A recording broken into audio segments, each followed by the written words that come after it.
नमस्कार दर्शकों, मैं हूं पूजा और आप देख रहे हैं आवाहन कार्यक्रम। दर्शकों, कहा जाता है कि जल्दबाजी बहुत खतरनाक होती है, क्योंकि जो डिसीजंस हम जल्दबाजी में लेते हैं वो कहीं ना कहीं गलत ही होते हैं, क्योंकि वो डिसीजंस को हम परिस्थितियों के ऊपर थोप देते हैं कि वो हमारे नहीं हैं, वो परिस्थिति के कारण हैं और कहीं ना कहीं वो एक इम्बैलेंस क्रिएट करते ही हैं हमारे जीवन में। तो आइए दोस्तों, आज की ये कड़ी शुरू करते हैं। हमारा मार्गदर्शन करने के लिए हमारे बीच हैं ब्रह्मा कुमारी अनीता दीदी जी। दीदी, आपका बहुत बहुत स्वागत है। ओम शांति। ओम शांति। तो दीदी, पहला सवाल हम लेते हैं। ये हैं सोनू जी। इन्होंने हमें मेल भेजा है कलकत्ता से। ये लिखते हैं कि इनके माता पिता को शो ऑफ करने की बहुत आदत है, कि वो नकली चीज़ को असली दिखाते हैं और ये बात उनको अच्छी नहीं लगती। कि कहीं ना कहीं वो कहते हैं कि मैं उन्हें बहुत समझाता हूँ कि वो जो हैं जैसे हैं वैसे ही रहें, कि इन चीज़ों में कुछ नहीं रखा। और हद तो तब हो गई, ये कहते हैं कि जब इनके लिए कोई शादी का रिश्ता देखने के लिए, लड़की देखने के लिए गए, वहाँ पर इनके माता पिता ने इनकी झूठी क्वालिफ़िकेशन बताई। अच्छा। कि इनको एमबीए बताया, जबकि ये सिंपल ग्रेजुएट हैं। और यहाँ तक कि वो उनके जो लड़की वाले थे वो बहुत खुश हुए, रिश्ता तय हो गया और उन्होंने बहुत सारा दहेज देने की बात की, सिर्फ इसलिए कि लड़का बहुत क्वालिफाइड है।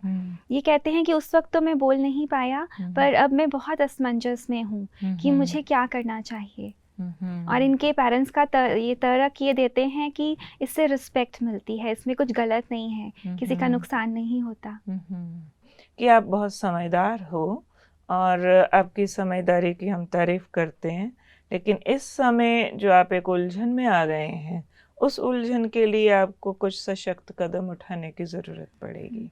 क्योंकि झूठ झूठ झूठ बिल्कुल ऐसा ही होता है जैसे काठ की हांडी चढ़े न दूजी बार। अब लकड़ी का अगर कोई पतीला बना ले और उस पर खाना पकाने की कोशिश करे तो लकड़ी भी जल जाएगी। ऐसे ही झूठ के द्वारा जो मान सम्मान प्राप्त होता है, होता ज़रूर है और बहुत बढ़िया वाला भी होता है, लेकिन उतना ही ज़ोरदार तरीके से वो वापस अपमान प्राप्त कराने की ताकत रखता है, क्योंकि वो प्रोलॉन्ग नहीं हो सकता। अब इन्हीं के केस में जैसे बता रहे हैं कि इनका रिश्ता तय हो गया, ग्रेजुएट को एमबीए बता दिया गया और शादी तय हो गई, बड़ा सा दहेज मिलने की चांस हो गया। अब शादी तो हो जाएगी, बड़ा सा दहेज तो आ जाएगा, लड़की भी घर आ जाएगी, लेकिन आखिर तो पता चलेगा। कितना बड़ा धोखा देना है। और ये धोखा पूरी जिंदगी भर मजा चखाता रहेगा। सारा मिला हुआ दहेज हो सकता है बाद के केस झेलने पर खर्च हो जाए, जो बाद में डाइवोर्स होगा, जो बाद में रिलेशंस में एक कड़वाहट आएगी। उन्हीं सास ससुर को वही जवाई किस मुंह से शक्ल दिखाएगा जा करके, वही समधी क्या शक्ल दिखाएंगे, और अगर दिखाएंगे भी तो उनके यहाँ जाकर के रिस्पेक्ट कभी नहीं पा सकेंगे। एक बार टेम्परेरी रिस्पेक्ट मिल गई और सदा के लिए चली जाने वाली है। ऐसे में जो सोनू जी कह रहे हैं कि ये खुद तो इस बात को समझ रहे हैं, लेकिन पेरेंट्स नहीं समझ रहे, और समझाने की इन्होंने बहुत कोशिश भी की है, इसलिए अब इनको अपने लेवल पर शक्तिशाली कदम उठाने पड़ेंगे। ये बात ध्यान रखें कि सब बातें कहकर नहीं समझाई जाती। ये भाई भी कह तो रहे हैं, लेकिन इनमें शायद शक्तिशाली कदम उठाने की हिम्मत नहीं है, क्योंकि दीदी पेरेंट्स अपने अपने तर्क दे देते हैं ना, कि इस वजह से होना तो यही चाहिए था कि जैसे ही ये रिश्ता तय होने समय इसको बता रहे थे एमबीए, उसी टाइम बता देते कि जी नहीं, शायद इनका स्लिप ऑफ टंग है मेरे फादर का, उसी टाइम बोल देना चाहिए था। नहीं भी बोला तो भी भलाई इसी में है कि अभी भी उनको जाकर के स्पष्ट कर दें। रिश्ता तोड़ने का जो कष्ट होगा, वो रिश्ता जुड़ने के बाद जो समस्याएं आएंगी उससे कहीं 1000 गुना कम होगा। जी, पर दीदी ये कहीं ना कहीं अपने पेरेंट्स को नीचा दिखाना नहीं होगा इनका? नहीं, नीचा दिखाना नहीं, मैं इसको समझती हूँ कहीं ऊंचा दिखाना होगा, क्योंकि इतना सा नीचा दिखा करके जिंदगी भर के अपमान से बचा लेंगे। क्योंकि ये जो दो परिवार आपस में मिलते हैं जब शादी होती है, वो रिश्ता एक दिन का नहीं होता है, वो सारी ज़िंदगी का होता है। और दो परिवार नहीं, दो खानदान मिलते हैं, समटाइम्स दो सोसाइटीज़ मिलती हैं, समटाइम्स दो सिटीज़ मिलती है। हर एक का अपना एक इम्प्रेशन का फील्ड होता है। तो उस सारे तक जो बदनामी होगी कि हमारी बेटी का धोखे से रिश्ता हो गया, हज़ारों को वो सुनाएंगे और हज़ारों की नज़रों के आगे इनके पेरेंट्स को नीचा होना पड़ेगा और उनकी ज़िंदगी बर्बाद होगी अलग। वो एग्जैक्टली ज़िंदगी बर्बाद है। जी। और मैं तो प्रैक्टिकली कई ऐसे किस्से जानती हूँ। थोड़ा टाइम पहले ही हमारे गली के अंदर ही ये किस्सा हुआ। बेटी डिप्रेशन वाली थी और मेडिसिन्स लेती थी, मेडिसिन के बल पे ठीक नॉर्मल बातचीत करती थी और बहुत अच्छी बड़ी फैमिली के लोग, उन्होंने दूसरी फैमिली में रिश्ता किया और बताया नहीं कि बेटी डिप्रेशन में है। इतना दवाइयों का थैला साथ लेकर के गई, ये सोचा कि चुपचाप लेती रहेगी, कौन सा पता चलेगा।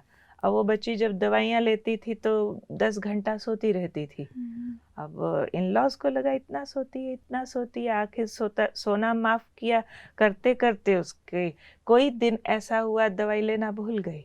दवाई लेना भूला तो बिहेवियर वापस आ गया, तो रिएक्शंस हो गए। अब दोनों फैमिलीज़ में इतनी प्रॉब्लम्स है, बात मत पूछो। उस बच्ची का ज़िंदगी पूरा नरक हो गया है। बच्चे भी हो गए हैं, 2 बच्चे भी हो गए हैं, मार पिटाई तक होती है, बड़ी बड़ी प्रॉब्लम्स आ गई है। वही अगर सच से रहते तो शायद सेफ रहते। जी, पर दीदी यहाँ कहीं न कहीं गलती बड़ों की ही होती है, जैसे इस केस में उन्होंने पूछा है। तो दीदी जैसे उनका संस्कार है, वो इस चीज़ को गलत नहीं समझते, तो अगर उनको समझाएँ तो वो कन्विंस नहीं होंगे? समझाने के 2 तरीके होते हैं। एक होता है वर्बल गाइडेंस। अब वो बच्चे के मुंह से नहीं सुनेंगे, वो कहेंगे कल का पैदा हुआ तुम हमें ज्ञान सुनाता, हमने तुझे पैदा किया कि तुमने हमें पैदा किया। वो इस तरह की बातें कि बोल दुनिया का सकते नहीं हैं। पता हाँ, उसे। तुमने कौन सा दुनिया देखी है, ऐसा कह करके वो बच्चे को चुप करा देंगे, क्योंकि बच्चा तो नहीं है लेकिन पेरेंट्स की नज़रों में बच्चा होता है। दूसरा तरीका होता है अपने कर्म से सिखाना। अगर ये भाई अब तक उनके जितने शो ऑफ हैं उनमें अगर अपने कर्म में ये स्टेबल रहता कि जहाँ जहाँ शो ऑफ की बात आती है वहाँ इन्वॉल्व ना हो, खुद बिल्कुल अंदर बाहर साफ रहे, तो धीरे धीरे इनकी सच्चाई से पेरेंट्स डरने लगेंगे कि ये तो बेशक कह देंगे बुद्धू है, ऐसा जैसे का तैसा बोल देगा, भाई इसको नहीं साथ लेकर के चलना, बोलेंगे इसके सामने नहीं बोलना क्योंकि ये ऐसे का ऐसा बोल देगा, ये ऐसे का ऐसा सामने स्पष्ट कर देगा। होते होते होते बहुत सारे मामले बचाए जा सकते हैं। खुद स्पष्ट रहे, खुद सच्चा रहे। उनके जो अपने केसेस हैं जिसमें उनको नहीं बचा सकता है, लेकिन जो झूठ इसके मामले में बोले जाते हैं उसको ज़रूर बचा सकता है। और बहुत ज़रूरी है कहीं ना कहीं, एकदम ज़रूरी है। और अपने कर्म से ही उनको जीते, ज्ञान से नहीं। ये बातें प्रवचन से कोई नहीं समझता होता।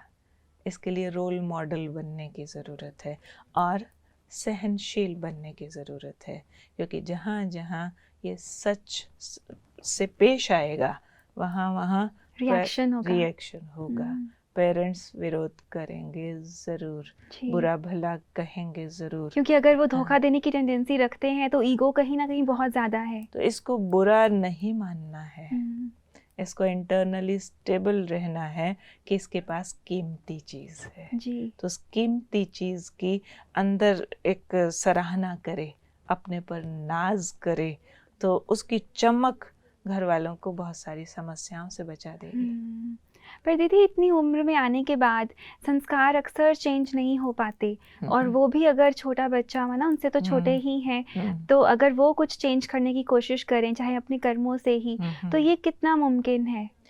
हो सकता है कि कुछ एक गहरी चोट संस्कार को चेंज कर सकती है।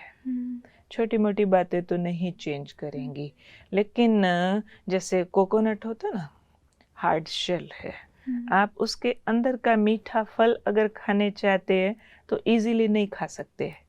ऐसे ही हर आत्मा के अंदर चाहे आज दिखाई पड़ता है झूठ है, धोखा है, उसके अंदर ईगो है, लस्ट है और बहुत हार्ड शेल है। आप लाख कोशिश करते हैं तो उनकी ये वाली नेगेटिविटीज जाती नहीं है।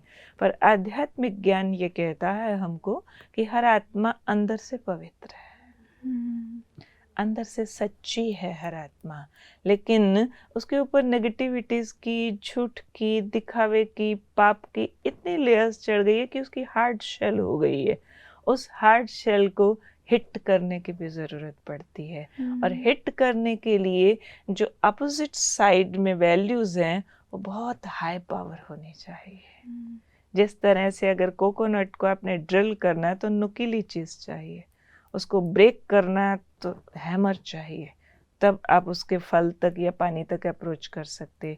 ऐसे ही जब ईगो बढ़ जाता है, झूठ और पाप बढ़ जाता है, उस टाइम पर प्योरिटी, उस टाइम तक सच्चाई, अंतर की शक्ति, दूसरे को सुधारने वाली हाई पावर चाहिए।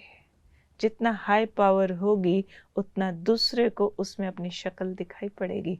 ओहो, सच में भी इतनी शक्ति होती है, अच्छा इसका मतलब सच बोला जा सकता है। ये बातें भाषणों से नहीं समझ आती, कोई सच बोल के उसका सुख पाके उससे फायदा लेके दिखाए, देखो मैं सच्चा हूँ तो भी जीत मेरी है। और यहाँ कहीं ना कहीं सच है मगर शक्ति नहीं है। शक्ति नहीं है, ये डर क्यों रहा है भाई? इसको डरना नहीं चाहिए। ये अपने सच पे अडिग हो जाए तो झूठ के पैर हिल जाएंगे जी। अंगद बनना पड़ेगा, अपने सच पर तो पैर जमाए ना।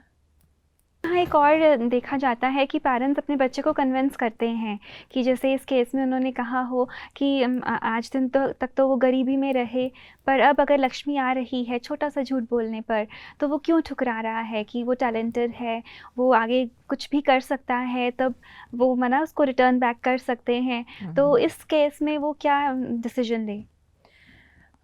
ये अंदर से अगर इस बात से कन्विंस होता है कि हाँ भाई लक्ष्मी आ रही है, छोटा सा झूठ बोल करके, और कल को पैसा आएगा तो वो लड़की जो आने वाली है वो झूठ को माइंड नहीं करेगी और उस लड़की को हम एडजस्ट कर लेंगे, इतना प्यार देंगे, जो भी करेंगे। ये अगर अंदर से कन्विंस है, फिर इसकी बाकी सारी बात गलत हो गई कि पेरेंट्स दिखावा करते हैं, उनका झूठ बोलना मुझे खराब लगता है। खराब लगता है तो पूरी तरह खराब लगना चाहिए ना। और फिर इसको ये बात मालूम होनी चाहिए, शायद हो भी, कि सिर्फ पैसा ही लक्ष्मी नहीं होता है। सिर्फ पैसे के बल पर अगर सब सुख मिल सकता होता तो आज जो भी धनवान हैं सब ये डिक्लेयर कर दें कि हमारे से ज़्यादा सुखी दुनिया में कोई नहीं है। लेकिन हम लोग जानते हैं कि पैसे वाले जितनी प्रॉब्लम्स हमारे पास लेकर के आते हैं, शायद गरीब लोग उतनी प्रॉब्लम्स लेकर के नहीं आते हैं। पैसा आने के बाद भी समस्याओं का अंत नहीं होता है, शायद समस्याओं की शुरुआत होती है। तो पैसा लक्ष्मी नहीं है, महान चरित्र लक्ष्मी है। आपकी सच्चाई ही वास्तविक लक्ष्मी है जो पैसे को पैदा कर सकती है। आपके सद्गुण ही लक्ष्मी है। इसलिए लक्ष्मी को ठोकर मारना नहीं है सच बोलना, लेकिन झूठ बोलने से लक्ष्मी को ठोकर लगती है। ये बात अंदर में विश्वास हो। बिजनेस करना है, जो भी करना है, हमने देखा है, आए दिन तक भी हम देखते हैं, कभी भी मार्केट में जाना है, किसी से कोई चीज़ लेनी है, तो जो सच्चा है, जो एक्यूरेट काम करता है, जो प्रॉफिट भी सच बता करके लेता है, आज के ज़माने में भी वो वाले बिजनेसमैन ज़्यादा कामयाब हो रहे हैं क्योंकि फाउंडेशन स्ट्रॉन्ग है। जो शुरू में झूठे लेबल्स यूज़ करते हैं, जो शुरू के अंदर बिल्कुल बड़े बड़े झूठे दावे कर करके फिर गलत माल भेजते हैं, गलत तरह के डील्स करते हैं, थोड़े दिनों के अंदर ही उनका विश्वास चला जाता है। जो आज आसमान में चमकते दिखाई दे रहे थे, कल ज़मीन पर आए नज़र आते हैं। उनकी फाउंडेशन ही कुछ नहीं है। चाहे कलयुग का ज़माना है, बेशक कहो झूठ फरेब का ज़माना है, लेकिन आज के ज़माने में भी जीत सच की होती हम देख रहे हैं। यहाँ ये भी देखा जाता है कि पेरेंट्स, ऐसे पेरेंट्स जिन्होंने पूरी ज़िंदगी गरीबी देखी है, बच्चों को गरीबी में ही बड़ा किया, कितनी चीज़ों को तरसते होते हैं उनके बच्चे भी, तो अगर उनको ऐसा मौका मिल रहा है तो वो उसको इमोशनली ब्लैकमेल भी कर सकते हैं कि जो धन आएगा वो तेरे ही काम आएगा। और उनकी कोई बहन भाई हो जिनको उन्होंने सेटल करना हो कि उनके ही काम काम आएगा हम तो यूज़ नहीं करेंगे।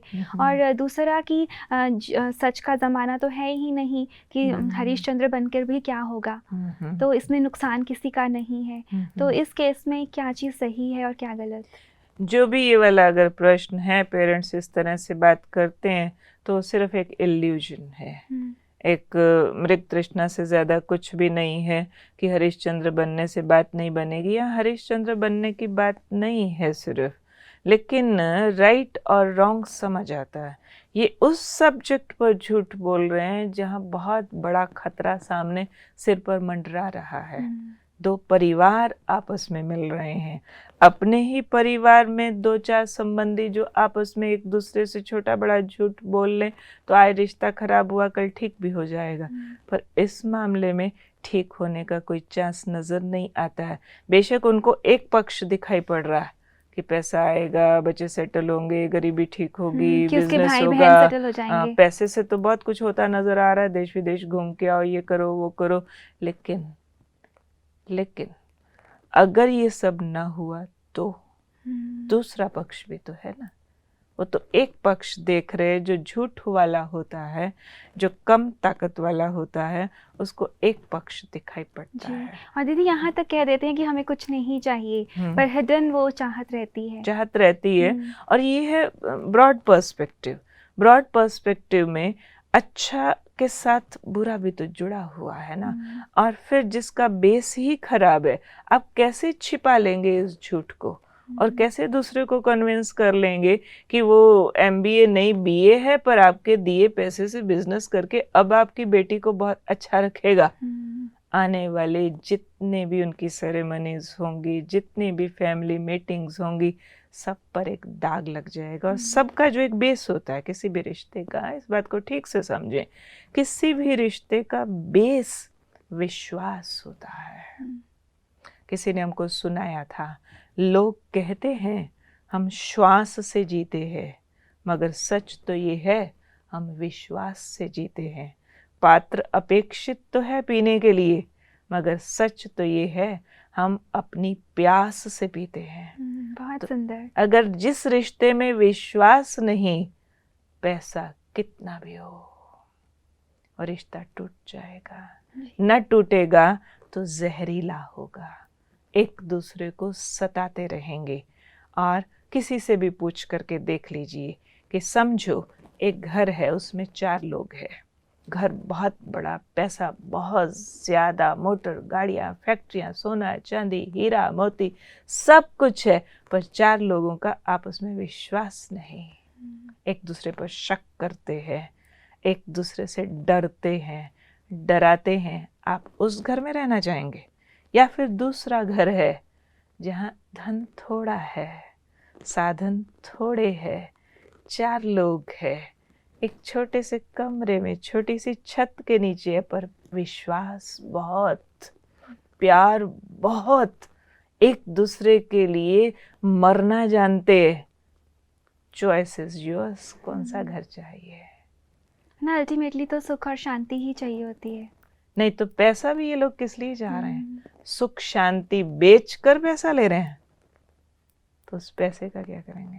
जी, एक चीज़ और हम देखने में आती है कि ऐसे पेरेंट्स जो बहुत ज़िद पे अड़ जाते हैं, वो ऐसे भी कहते हैं कि हम तो तुम्हारी भलाई के लिए सोचते हैं। अपने बेटे को ऐसे कह सकते हैं कि अगर हम तुम्हारा भला नहीं सोचेंगे तो और कौन सोचेगा? अगर तुमने अपनी ज़िद पे अड़े ही रहना है तो फिर तुम खुद देखो अपना, हमसे कोई कनेक्शन रखने की ज़रूरत नहीं है। ना इस तरह से वो टॉर्चर कह लो या ब्लैकमेल कह लो करते हैं बच्चों को। ज़रूरी बात है, ये वाला टेस्ट इसको क्रॉस करना पड़ेगा। यहाँ तक कि अगर वो अपनी चॉइस से शादी भी करें, उसको भी एक्सेप्ट नहीं करते फिर। अपनी चॉइस से चलो नहीं करे, उनकी चॉइस से करे, लेकिन कहीं ना कहीं वैल्यूज़ पर अड़े रह करके ही ये इस मंझधार से निकल सकता है। आज अगर समझो पेरेंट्स की बात में आ जाए और खुद इसकी अपनी पर्सनैलिटी ये है कि इसको झूठ पसंद नहीं, तो खुद भी तो सारी उम्र पेन में रहेगा ना। और खुद पेन वाला पेरेंट्स को कितना सुख दे सकेगा?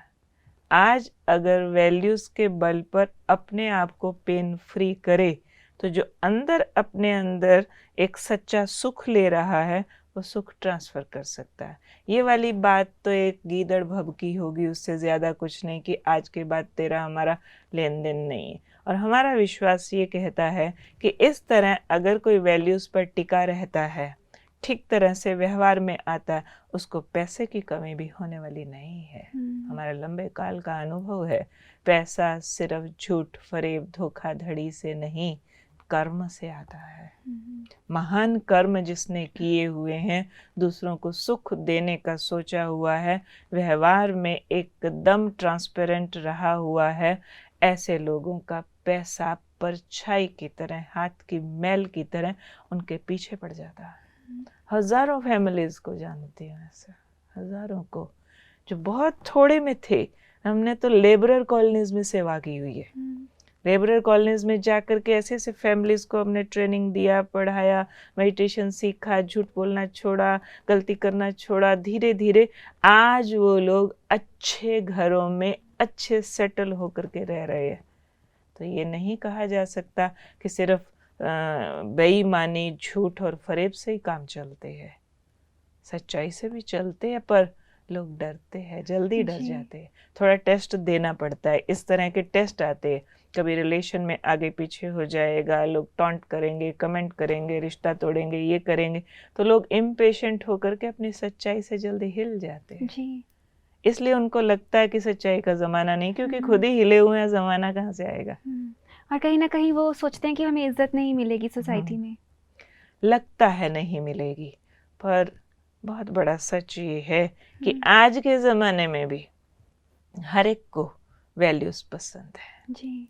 देखो, एक बेईमान बिजनेसमैन, कितना मर्जी बेईमान हो, उसको अपना सर्वेंट कैसा चाहिए? ऑनेस्ट, बिल्कुल ईमानदार। नया सर्वेंट रखेगा ना तो 10 रुपये सामने रख के देखेगा, चोरी तो नहीं करता है, अगर करता है तो सर्वेंट नहीं रखेगा। खुद बेईमान है, बड़ी बड़ी ठगी करता है, पर सर्वेंट ईमानदार चाहिए। एक चोर को कितनी बड़ी बड़ी चोरी करेगा, अपना दोस्त कैसा चाहिए? वो भी ऑनेस्ट चाहिए। वो जो चोरी नहीं करे उसकी, वो वाला उसको दोस्त चाहिए। एक भाई साहब खुद शराब पीता हो, खुद बड़ा बड़ा गुस्सा करता हो, वाइफ कैसी चाहिए? शराब पीने वाली। वाइफ कैसी चाहिए? शांत, सब काम करने वाली, खुद आराम परस्त भी होगा, 8 घंटा बिस्तर पर पड़ा रहे, लेकिन वाइफ चाहिए एक्टिव, अलर्ट। तो आज भी वैल्यूज का ही जमाना है। और अगर सच्चे हैं तो कोई थोड़ी बेईमानी भी कर दे तो कोई फर्क नहीं पड़ेगा। जरूरी बात है, जो खुद वैल्यूज में पक्का ना, वो दूसरे की कमजोरियों से, वाइसेस से हर्ट नहीं होना चाहिए। अगर होता है तो अपनी वैल्यू भी आधी अधूरी है। जमाना वैल्यूज का ही है, पर अधूरी का नहीं, पूरी का। जहाँ पूरी है वो पूजनीय है। असल में तो पूरी वैल्यूज नहीं रही है, इसलिए जिनमें पूरी वैल्यूज है, मंदिरों में उनकी मूर्ति बना के उनके आगे माथा टेक देते हैं। बाकी सबको कमेंट करते हैं और क्रिटिसाइज करते हैं, क्योंकि वैल्यूज और वाइसेस मिक्स है। तो ज़रूरत इस बात की है, जो अपनी वैल्यूज हैं, हर्ट होके उनको छोड़ने के बजाय थोड़ा सा और स्ट्रेंथन होकर के उनको थोड़ा सा और बढ़ा लें, ताकि वो जीत सके। दीदी, एक चीज़ और हम पूछना चाहते हैं कि जैसे ऐसे लोग जो होते हैं, जो झूठ का या चालाकी का मुखौटा पहनकर इस दुनिया में चलते हैं, वो बहुत लोगों को अपने साथ इकट्ठा कर लेते हैं, मानो उनका एक ग्रुप बन जाता है, जैसे चोर का गवाह चोर होता है। तो फिर ऐसे में जैसे इनका सवाल है, तो इनके पेरेंट्स के भी नो डाउट बहुत मिलने जुलने वाले होंगे, तो सब मिलकर एक को कन्विंस करने में लग जाते हैं, तो इतनी वो मेजॉरिटी इकट्ठी कर लेते हैं, ऐसा क्यों?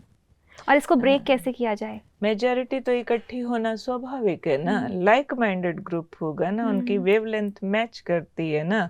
और जमाना तो कमजोरों का है ना, तो कमजोर को कमजोर मिले, जैसे माया को माया मिले, कर कर लंबे हाथ, मनी बेक्स मनी, इस तरह से चोर बेक्स चोर। जो भी कमजोर है, कमजोर का साथ ही बन जाएगा। लेकिन अंधेरा कितना भी बड़ा हो, सारी धरती पर क्यों ना फैला हो, उसको मिटाने के लिए एक सूर्य काफी होता है, पर वो चमकता रहे, जलबुझ नहीं करे। तो ऐसे ही जो अडिग है सच्चाई में, वो स्टेबल रहे, स्ट्रांग रहे, तो बुराई कितनी भी बड़ी हो, कितनी भी मजबूत दिखाई पड़ती हो, कौरव 100 हो, पांडव 5 हो, रावण 10 सिर वाला हो, राम 1 सिर वाला हो, तो भी सच्चाई में शक्ति होती है। और ये हम फिलोसॉफिकल बात नहीं बोल रही हूँ, हमारे जीवन का भी लंबा अनुभव है। हमने भी बहुत बड़ा युद्ध किया है बुराइयों के साथ, लेकिन विश्वास मत छोड़ो। इस सारे में एक अंडरलाइन बात आती है, विश्वास, आत्मविश्वास। विश्वास का दामन न छोड़े तो संसार की सब पवित्र शक्तियाँ साथ देती है। जी। तो दीदी एक सवाल, आखिरी सवाल जो इससे रिलेटेड हम पूछना चाहते हैं कि झूठ के आधार पर टिका कोई भी घर, कोई भी परिवार कितनी देर तक चल सकता है? मुमकिन है कि वो पूरी ज़िंदगी चले? काफ़ी देर तो चल जाएगा, सदा नहीं चलेगा। काफ़ी देर चल करके उनका एक उल्टा विश्वास डेवलप हो जाएगा कि झूठ से, फरेब से, इससे उससे चलता है, और चलता है मीन्स यही सब ठीक होता है। वो अपनी सब गलतियों को राइट का नकाब पहना चुके होंगे। उस टाइम पर ऐसी घटनाएं घटेंगी जब वो बेनकाब होना पड़ता है, वो सारी बातें सामने आती है। तो बिल्कुल ऐसा ही होता है कि कोई शेख चिल्ली का घड़ा टूटा, कोई हवाई किला फूटा, उनके ज़रूर फूटते हैं, सब राज फूटते हैं। चाहे समझो किसी की 100 साल उम्र है, 80 साल भी हो सकता है निकाल जाए, पर उस 80 साल का जो मूल्य बाद के 20 साल में चुकाना पड़ेगा, वो घोर नर्क के बराबर होगा, क्योंकि परिणाम तो ज़रूर सामने आ ही जाता है।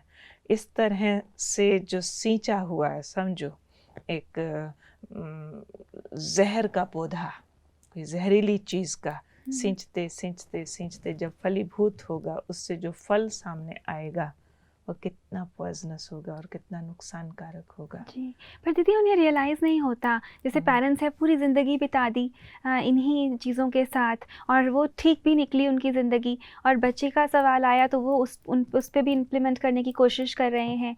तो उनको रियलाइज़ खुद कब होगा? रियलाइज़ उनको तब होगा जब कुछ बड़ा नुकसान होता है, और फिर हम देखने का नज़रिया बदलें कि दूसरे को रियलाइज़ कराने से पहले खुद रियलाइज़ करें। हर एक कोई दूसरे को सुधारने में लगा हुआ है कि उनको रियलाइज़ कब होगा, उनको मज़ा कब चखाएंगे, उनको पता कब चलेगा। अरे मुझे खुद को पता है, उसी पते को थोड़ा सा और बढ़ा लो, थोड़ा और, तो वो चमक दूसरे की आंख तक जा करके उनकी रोशनी बनेगी। और पेरेंट्स बन जाने से ही ज़िंदगी ख़त्म नहीं हो जाती है ना। और फिर उतने में भी हम समझ सकते हैं इस बात को कि अगर वो झूठ बोल करके कोई काम निकाल रहे हैं और इस तरह से अपनी लाइफ का बेस उसको बना रहे हैं, तो चैन तो उनको भी नहीं है। अंदर एक बेचैनी, एक द्वंद्व बना ही रहता है, जिसको वो नेचुरल मान लेते हैं, होता नहीं है। जी, वो इसको जस्टिफाई करते रहते हैं। जैसे गन्ने का छिलका चूस रहा है, उसको दूसरी बढ़िया चीज खाने का पैसा नहीं है, तो कहेगा चलना से तो अच्छा। उनके लिए वही सुख, वही आनंद है। रोज झगड़े होंगे, रोज बहस होगी, रोज प्रॉब्लम्स आएंगी, और वो कहेंगे यही जिंदगी होती है। जबकि इससे बढ़िया पक्ष भी जिंदगी का है, जो इसने समझा है, जो झूठ बोलने से डर रहा है। जी। और दीदी जो उन्होंने ग्रुप इकट्ठा किया है झूठों का या बेईमानों का, जो भी हम कहें, तो वो कितना स्ट्रांग होता है, कब तक चल सकता है वो साथ? स्ट्रॉन्ग कितना होता है वो, जैसे पेरेंट्स ने अगर कुछ अपने जैसे लाइक माइंडेड पीपल के साथ मिल के बेटे को कन्विंस करने की कोशिश की, तो वो ग्रुप जो लाइक माइंडेड पीपल का है रॉन्ग साइड पे, वो कितना स्ट्रांग रहता है? उनके इट डिपेंड्स कि इधर वाला, सच्चाई के पक्ष वाला कितना स्ट्रांग है। अगर वो उनके पक्ष में मिल गया तो उनकी स्ट्रेंथ बढ़ती जाएगी, बहुत सारे सच्चों को वो झूठे में कन्वर्ट करते जाएंगे।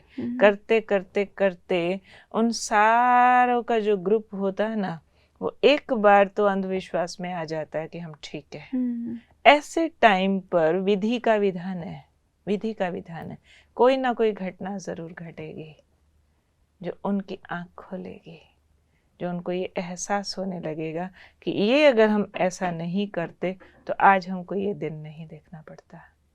समझदार रिजल्ट निकलने के बाद सावधान नहीं होते, समझदार लोग वो वाला खतरा आने से पहले सावधान हो जाते हैं। तो दर्शकों, जैसे दीदी ने हमें बताया कि झूठ जो है वो लक्ष्मी को ठोकर ही मारता है। तो झूठ और बेईमानी से अगर हमने धन लेने की कोशिश की या हमें धन मिल भी गया तो वो ज़्यादा देर तक नहीं टिक सकता।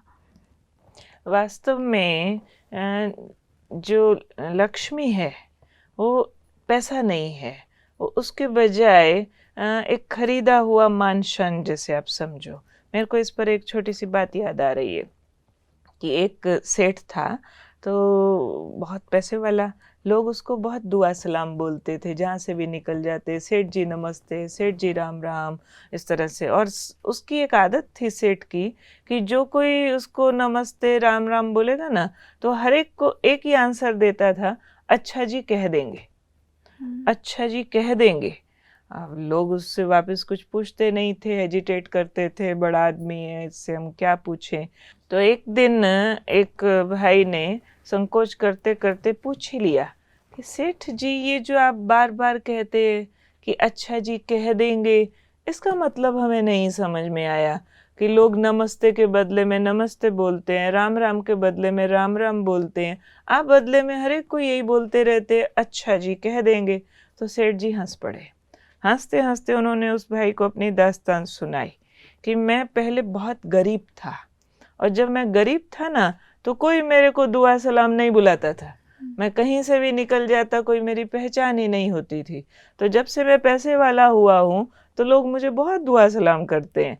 तो मैंने क्या किया हुआ है, मैं घर में एक लक्ष्मी की मूर्ति स्थापन कराया हूँ, और जितने लोग दिन में मेरे को नमस्ते राम राम बोलते हैं ना, तो मैं गिनती करता रहता हूँ, और शाम को जाकर के लक्ष्मी माँ की फोटो के आगे जाकर के बोल देता हूँ, हे लक्ष्मी माता, आज आपको इतनों ने नमस्ते राम राम बोला है, जो फैक्ट है। और आप मेरे पास है तो आपको नमस्ते राम राम बोल रहे हैं, आप मेरे पास से किसी और के पास चली जाएंगी तो उसको नमस्ते राम राम बोलेंगे।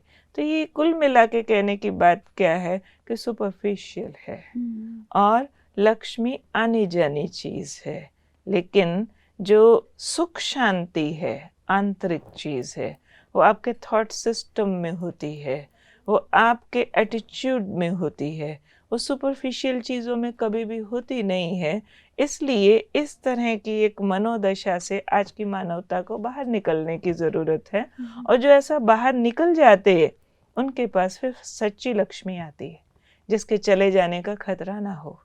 आजकल जिनके पास आ भी गया ना धन, इसलिए कहा झूठ के आधार पर लक्ष्मी जो आएगी वो वास्तविक लक्ष्मी नहीं है।